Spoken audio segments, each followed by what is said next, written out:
अनुसूचित जातियों और अनुसूचित जनजातियों के कल्याण संबंधी समिति संबंधित आयोग से जुड़ी रिपोर्ट का अध्ययन और केंद्र सरकार की ओर से इस बारे में की जाने वाली कार्रवाई पर विचार करने जैसे कई अहम काम करती है। अनुसूचित जातियों और अनुसूचित जनजातियों के कल्याण संबंधी समिति में कुल 30 सदस्य होते हैं। इनमें से 20 सदस्य लोकसभा और 10 सदस्य राज्यसभा से चुने जाते हैं।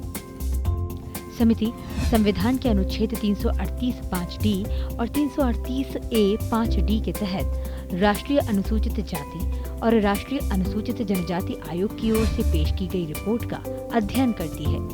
समिति इसके साथ ही अपनी ओर से दिए गए सुझावों पर केंद्र सरकार और केंद्र शासित प्रदेशों की ओर से उठाए गए कदमों पर भी अध्ययन कर रिपोर्ट देती है। समिति केंद्र सरकार में धारा 335 के अधीन अनुसूचित जाति और अनुसूचित जनजाति के प्रतिनिधित्व का भी अध्ययन करती है, खास तौर पर केंद्र सरकार और उसके अधीन आने वाले उपक्रमों की नौकरियों में। इसके साथ ही समिति अनुसूचित जाति और अनुसूचित जनजाति की बेहतरी के लिए चलने वाली योजनाओं की भी समीक्षा करती है।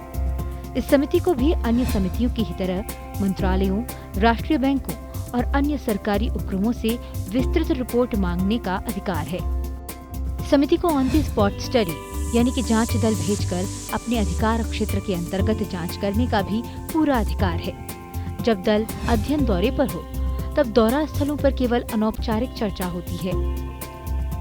समिति चुने गए विभिन्न विषयों की विस्तृत जांच करने के लिए समय समय पर एक या अधिक उप समितियों या फिर अध्ययन दल नियुक्त भी करती है।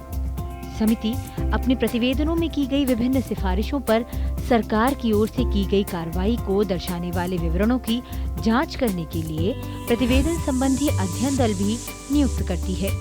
समिति की उपलब्धियों की अगर बात की जाए तो समिति ने साल 1968 में अपनी शुरुआत से 230 मूल प्रतिवेदन और 221 कार्रवाई पर आधारित प्रतिवेदन पेश किए हैं। इसके अलावा समिति के विभिन्न अध्ययन दलों की ओर से दिए गए 173 प्रतिवेदनों को 15 मार्च 2019 तक संसद के दोनों सदनों के समक्ष रखा गया।